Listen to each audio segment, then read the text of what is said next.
Hello friends, welcome to the next video of my C program web series.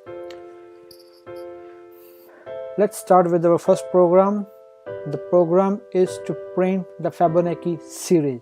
Some of you guys actually don't know what is the Fibonacci series. Some of you guys may know that. Let's start with the program and then you will understand what is actually the Fibonacci series. We will start with the same header files, then the main function, then we create some integers. Here the main concept is these two integers. This is the first and the second value of our Fibonacci series. After that we will jump on how many numbers you want to be in your series. Let's say 5, 6, how many you want. Then we will actually generate the Fibonacci series based upon these two, starting with 0 and 1. So first we will print out these 0 and 1 and then for loop with 1 and up to n minus 2 values. So what will we do? The third value is the sum of previous two values. That's actually a Fibonacci series. We will print the third value over here and then we will replace those values, like the second value become the first value and third value become the second value. Let's print it and then you will understand. Here, how many numbers you want in your Fibonacci series? Say 5 numbers. As you can see, 0 and 1 are the first two elements. Third element will be 0 plus 1, 1, 1 plus 1, 2, 2 plus 1, 3. Similarly, you can print any number in this series. Let's increase to number 10. Like 0 plus 1, 1, 1 plus 1, 2, 2 plus 1, 3, 3 plus 2, 5, 5, 3, 8, 8, 5, 13, 13, 8, 21, 21, 13, 34. That's actually a Fibonacci series. Let's jump on to the next program.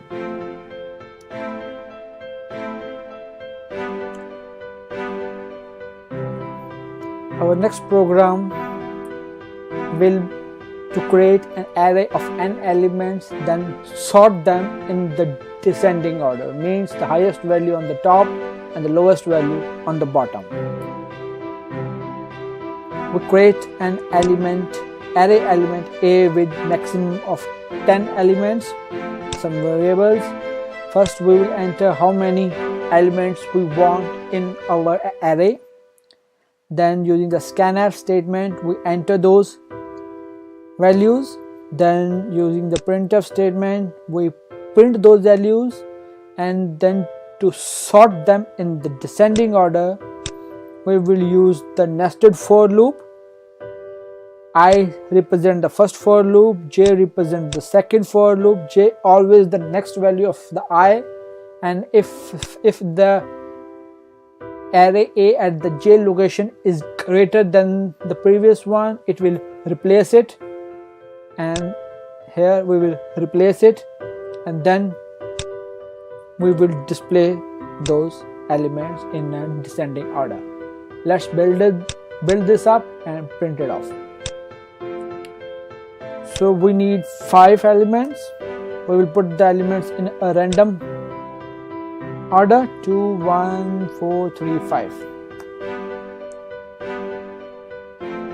That's what we enter, and that's after the sorting. Let's jump on to the next program. If you want to discuss something or you don't understand anything, just write down in the comment section and I will explain to you.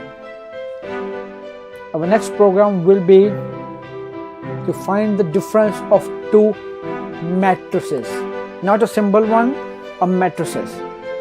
Hopefully you guys know what are the matrices. Matrices is a row column combination. Let's jump into that one. We create an A matrices that can contain 50 rows and 50 columns. Similarly, B matrices same, and D is the resultant, and some variables to work with. First, we will enter how many rows and columns we want in our matrices. Then we will create our first matrices using this statement.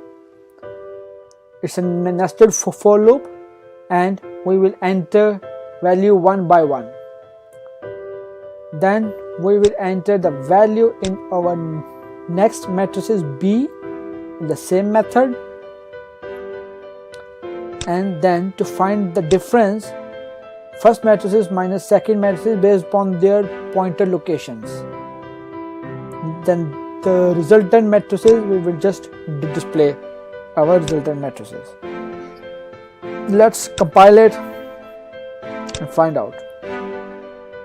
We want only 2 rows and 2 columns. Our A matrices, let's enter the same value for all the elements or the different, whatever you want. I'll just put the same first. 4 4 4 4. Now the matrices B will be, let's see, 1 1 1 1. Now the difference is 3 3 3 3, like 4 minus 1 is equal to 3. Let's jump into the next one.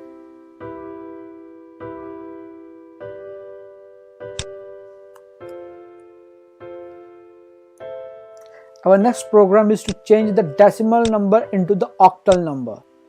Hopefully you guys know what is the octal number. If you don't know, then just go on the internet and check. If you still don't able to understand, then message me in the comment section. I will explain. First we will create some integers. D is 24. This number 24 is mandatory to create an octal number. Then some variables. Now we just entered a decimal number. D is 24. It's a decimal number that we want to convert into the octal number. First we will get the remainder of this divided by 8, and what's the remainder? It comes in A, then divide by 8, values over here, then again we do that one, and then what's the value of C into 10 plus the value of A. This is basically a formula to convert a decimal number into an octal number. Let's do it. Decimal number 24 is equal to the octal number of 30.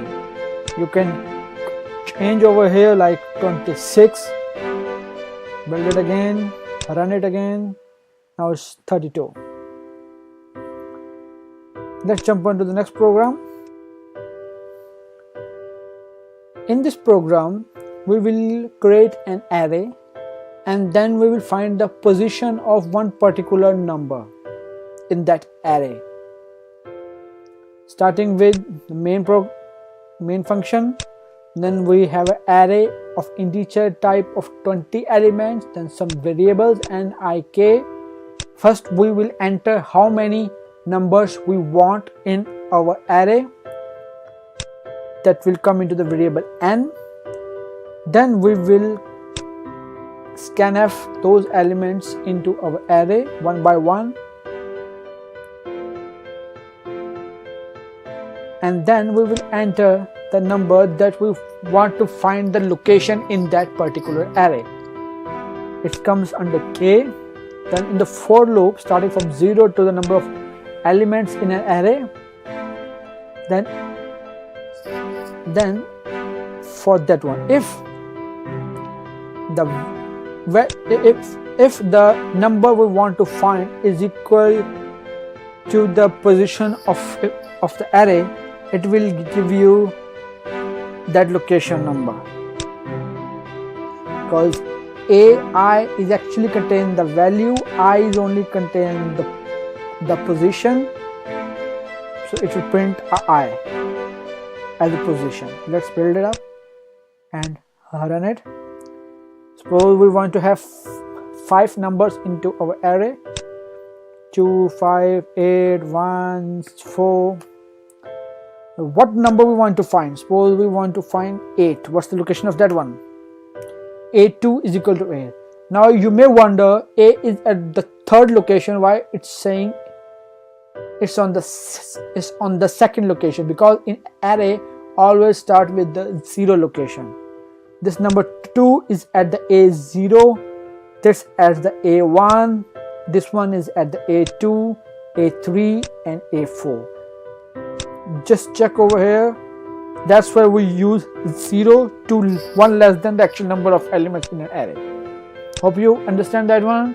If you have any question, just comment that in the below section and I will reply to that. And thanks for watching my video, and if you like it, do subscribe my channel and I will put the more videos for you guys, some simple and some complex. And stay tuned with my channel, because in the future I will put a lot of complex programs. Thanks for watching my video.